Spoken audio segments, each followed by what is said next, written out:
63 terroristes et 25 personnes ont été tuées jeudi lors de l'attaque du camp militaire de Chinégodar dans l'ouest du Niger. C'est ce qu'a révélé le communiqué du ministère nigérien de la Défense. L'ex-président centrafricain Michel Djotodia est arrivé ce vendredi à Bangui. Il avait pris le pouvoir par les armes en 2013 à la tête de la rébellion à majorité musulmane Séléka avant de démissionner et de s'exiler.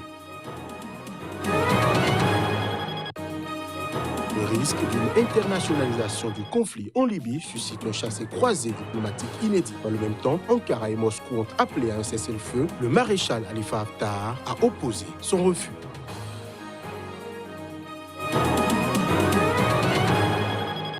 Voilà pour le sommaire de ce nouveau point de l'actualité.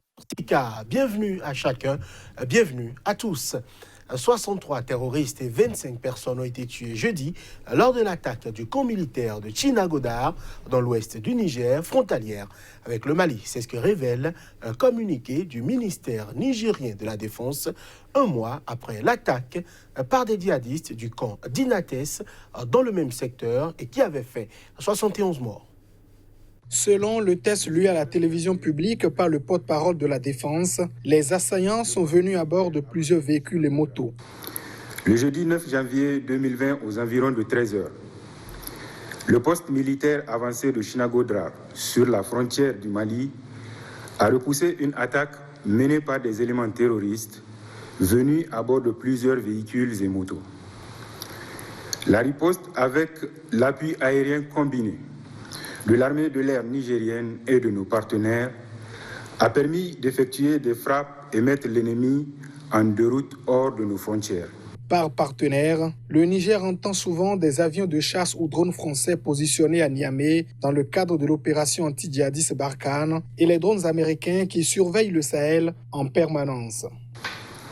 Le bilan provisoire est le suivant. Côté ami, on déplore 25 décédés et 6 blessés. Côté ennemi, 63 terroristes neutralisés et plusieurs motos calcinées. Les opérations de ratissage se poursuivent. C'est la première attaque menée contre le camp de Chinégodar, un village nigérien situé à 10 km de la frontière malienne, dans la région Tillabéri, dans l'ouest, souvent visé par les attaques djihadistes. Le ministre de la Défense nationale, au nom du président de la République, chef suprême des armées, et au nom du gouvernement, présente ses condoléances attristées aux familles des victimes et souhaite un prompt rétablissement aux blessés. Chinégodar avait accueilli en 2012 les premiers réfugiés maliens après l'offensive des rebelles Touaregs et leur combat avec l'armée dans le nord du Mali. Un état d'urgence censé prévenir les incursions djihadistes récurrentes est déjà en vigueur. Les autorités de Tillabéri ont aussi décidé d'interdire la circulation de motos de nuit comme de jour dans plusieurs localités, y compris dans la ville de Tillabéri, la capitale régionale. Libération par l'Ouganda de 9 prisonniers rwandais libérés. Donc, les intéressés sont arrivés à la frontière entre les deux pays, Gatuna. Le geste vise à apaiser les tensions entre les deux voisins qui en sont venus à s'accuser mutuellement d'espionnage, mais aussi d'assassinat politique et d'ingérence. En signe de bonne volonté, l'Ouganda a libéré mercredi 9 prisonniers rwandais alors que les tensions sont vives depuis plusieurs mois entre les deux voisins. Le gouvernement ougandais espère que les autorités rwandaises imiteront ce geste de bonne volonté. Selon les informations disponibles, ces personnes vivaient en Ouganda sans les papiers nécessaires.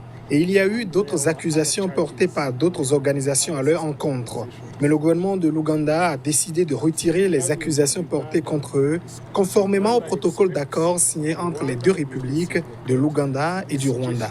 Comme l'a dit le ministre des Affaires étrangères à Kampala, l'Ouganda s'attend à ce que le Rwanda lui rende l'appareil. Nous les avons amenés ici. Comme vous pouvez le constater, ils sont en bonne santé. Et nous espérons qu'ils recevront les papiers nécessaires. S'ils veulent revenir en Ouganda, cela devrait se faire dans l'esprit de la coopération est-africaine et dans le respect des lois du Rwanda et des lois de l'Ouganda. L'Ouganda et le Rwanda avaient signé en août un accord par lequel ils s'engageaient à respecter leur souveraineté réciproque et à s'abstenir d'actions de déstabilisation sur le sol adverse. Mais les discussions qui ont suivi pour mettre en œuvre des mesures pratiques se sont révélées difficiles et à l'issue d'une rencontre en décembre, les deux pays ont échoué à s'accorder sur les termes d'un communiqué final. Et pourtant, les deux dirigeants étaient des alliés proches dans les années 80 et 90 quand ils s'étaient mutuellement aidés à accéder au pouvoir. L'ex-président centrafricain Michel Djotodia est arrivé ce vendredi à Bangui. Il avait pris le pouvoir par les armes en 2013 à la tête de la rébellion à majorité musulmane Seleka avant de démissionner et de s'exiler 10 mois plus tard. Michel Djotodia, unique et éphémère chef de l'État musulman de ce pays pauvre d'Afrique centrale, toujours en proie à la guerre civile depuis 2013, a atterri à Bangui dans la matinée à bord d'un vol en provenance de Casablanca via Douala au Cameroun. Un journaliste de l'agence France Presse l'a vu à son arrivée dans un hôtel de Bangui, acclamé par une trentaine de ses partisans. À 71 ans, Michel Djotodia revient au pays après 6 ans d'exil au Bénin où il vivait jusqu'alors et 24 jours après le retour à Bangui de François Bozizé, le président qu'il avait renversé avant de s'autoproclamer chef de l'État le 24 mars 2013. Djotodia était alors à la tête de la rébellion dominée par la communauté musulmane de la Seleka, un mouvement qu'il avait fondé et dissous le mois suivant sa prise du pouvoir, mais qui a continué à combattre des groupes d'autodéfense appelés anti-Balaka à majorité chrétienne. Michel Djotodia, en exil au Bénin depuis sa chute, affirmait encore il y a peu via ses proches s'y plaire et y apprécier sa nouvelle vie. Mais le retour de François Bozizé semble avoir changé la donne, tout comme la perspective de la présidentielle prévue en décembre 2020. Il était ces dernières années resté en contact avec certains chefs de guerre centrafricains, notamment Nouroudine Adam, chef de l'Union des forces démocratiques pour le rassemblement UFDR, membre de la rébellion de la Seleka. Djotodia s'était autoproclamé président de la République le 24 mars 2013 après le renversement de François Bozizé. Il avait démissionné en janvier 2014 sous la pression internationale.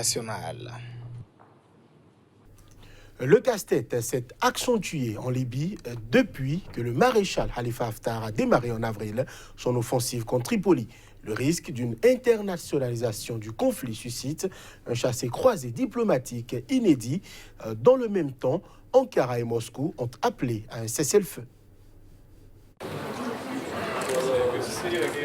Ankara et Moscou, qui se sont imposés ces derniers mois comme des acteurs clés en Libye, ont appelé cette semaine à un cessez-le-feu le 12 janvier. Ce, en dépit des divergences d'intérêts des deux pays sur ce dossier. Ankara affirme que 2500 mercenaires russes combattent aux côtés de Haftar, ce que dément Moscou.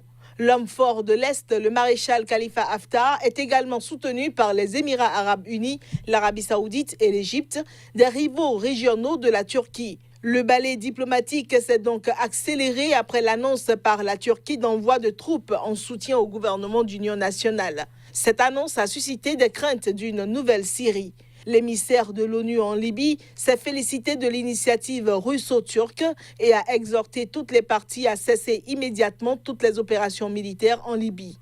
Sur le terrain, les combats font toujours rage au sud de Tripoli, où les pro-Haftar tentent toujours de rentrer dans la ville, auréolés par leur conquête éclair lundi de Sirte, verrou stratégique entre l'est et l'ouest de la Libye.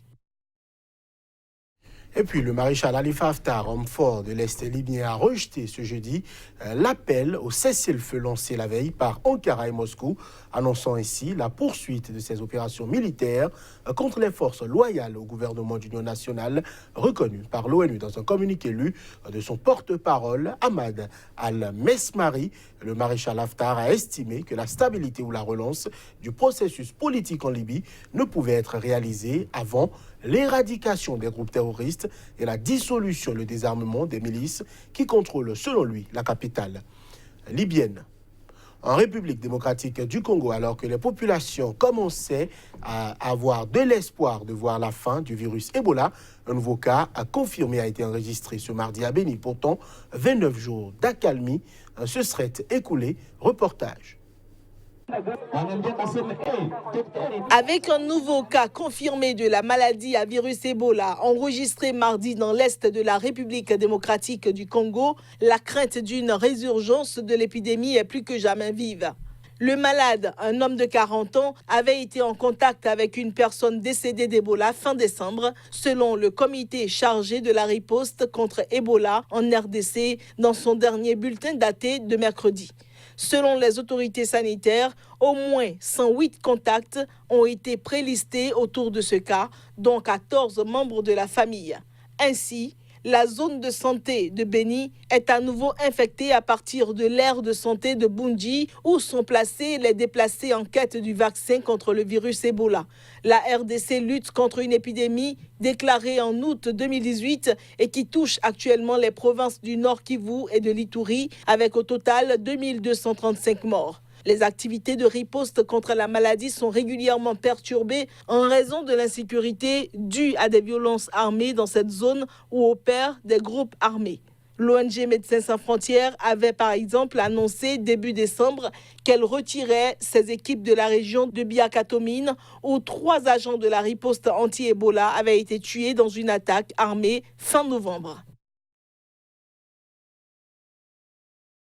La mobilisation contre la réforme des retraites prend une allure gigantesque. Le chef de file de la France insoumise a, de son côté, exhorté ce jeudi toutes les professions à rejoindre le mouvement de grève et entrer dans le combat pour que le gouvernement retire son projet de réforme.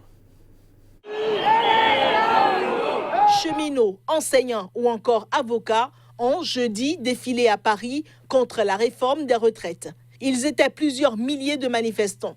Avant le départ de la manifestation, le leader de la CGT, Philippe Martinez, en pointe de la mobilisation, a dénoncé l'attitude provocatrice du gouvernement et dit s'interroger sur sa volonté de discuter, de prendre l'avis des organisations syndicales. Rien n'est perdu. La balle est dans le camp du gouvernement. Soit on écoute, soit on gouverne contre son peuple. C'est ça l'enjeu. Et je vous le dis, il y a dans beaucoup de professions 72 heures de grève aujourd'hui, demain et samedi. Je pense par exemple tous les ports publics sont en grève aujourd'hui, en grève à 100%, à EDF, à la réparation navale marseillaise, dans les transports publics, il n'y a pas que la RATP. Je pense que par exemple à Marseille, la RTM aujourd'hui ne travaille pas et je pense qu'ils seront de nouveau en reconductible demain. Donc la mobilisation, elle est toujours à un très haut niveau.